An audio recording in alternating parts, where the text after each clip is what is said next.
So with the new Bioshock being worked on and next gen consoles coming out this year, it's important to look at how the PS5 and Xbox Series X will help push the Bioshock series to the next level. Firstly, the formation of Cloud Chamber is a big first step.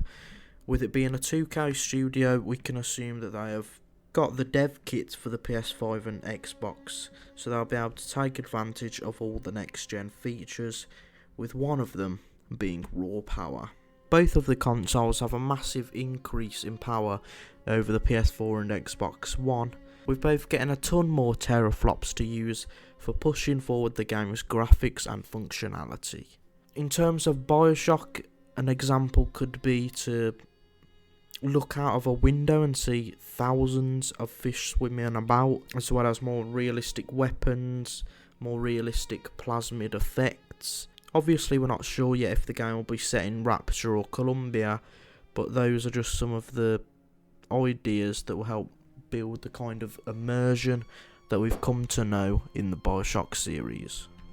Now, this isn't completely confirmed yet on the PS5, but we can assume it will have it. It's ray tracing.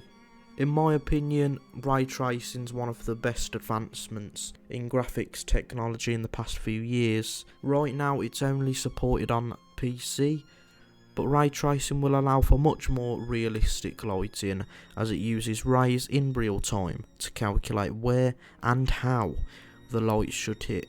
If the fourth Bioshock game is set in Rapture, ray tracing would make the light travelling through the water and through the windows look incredible and make a great ambience. For example, you can take a look at the newest Minecraft Bedrock Edition update that's just added ray tracing with the RTX series of Nvidia graphics cards. Here's some screenshots on screen here. It does look completely amazing. It looks like a whole different game with this new lighting system.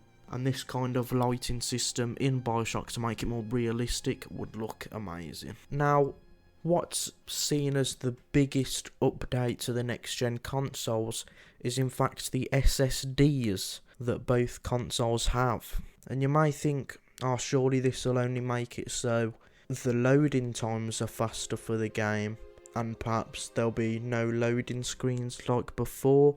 And of course, those are two massive things that will help the immersion of the game. For example, in Bioshock, would always have them kind of doors that when you went through them, it would bring up a loading screen with some music for a minute, and then it would eventually go into the next area and have that loaded up. But with the SSDs of the next generation consoles, you won't need that anymore. There'll be no loading screens, and so there'll be nothing stopping you in the middle of your gameplay to stop the immersion.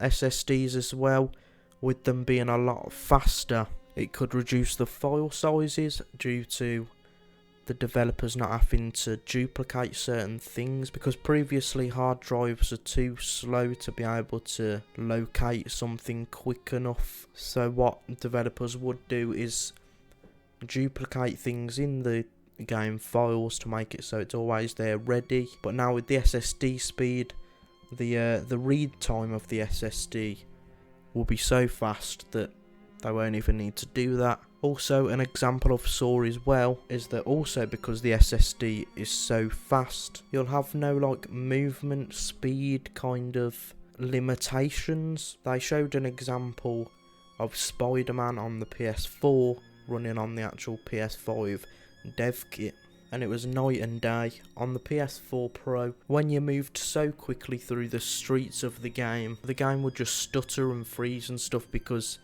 the hard drive wouldn't be able to handle it.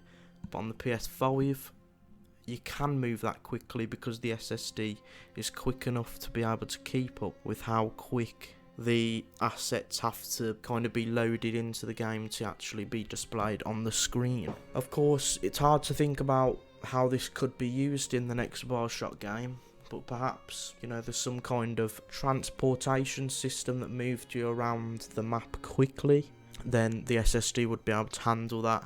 So this could allow for much more immersive worlds for the Bioshock franchise, and I'm super excited to see what Cloud Chamber manages to do with the next gen systems. If you're excited for the next Bioshock, make sure to subscribe to the channel, as I'll be making videos on all of the news that comes out in the future about it. There's a lot of next gen announcements coming soon, so of course if Bioshock is talked about in that, I'll be doing videos on it straight away. Thank you guys for watching, see you later, and peace.